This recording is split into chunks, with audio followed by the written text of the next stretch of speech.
حضرت رابعہ بصریہ کو خادمہ نے بتایا کہ گھر میں کوئی مہمان آئے ہیں، تو کہا ان کے کھانے کا انتظام کرو۔ کہا باورچی خانے میں تو صرف ایک روٹی پڑی ہے اور مہمان 4-5 ہیں، کہا اس روٹی کو اللہ کی راہ میں باہر خیرات کر دو۔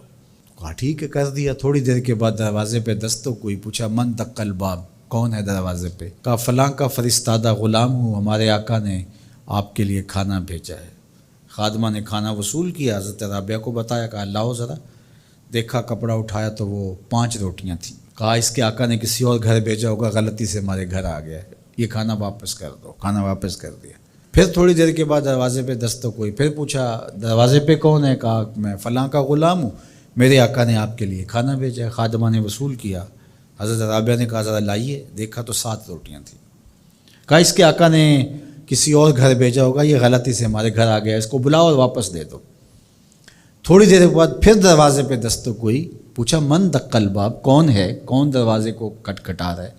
کہا میں فلاں کا فرستادہ غلام ہوں، میرے آقا نے آپ کے لیے کھانا بھیجا اور کہا حضرت رابعہ کو دے کے آنا ہے۔ خادمہ نے وصول کیا، حضرت رابعہ نے کپڑا کھولا تو 10 روٹیاں تھیں۔ کہا ہاں یہ ہمارا کھانا ہے۔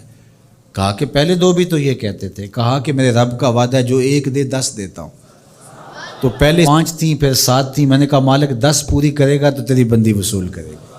من جاء بالحسنۃ فلہ عشر امثالھا، جو 1 نیکی کرے اللہ 10 کا ثواب، اور 10 سے بھی وہ کہتے جتنا گڑ پاؤ اتنا میٹھا، تو 700 گنا تک، اور اللہ چاہے تو اس کو بھی بڑھا دیتا ہے، اس کے لیے کوئی مشکل نہیں ہے۔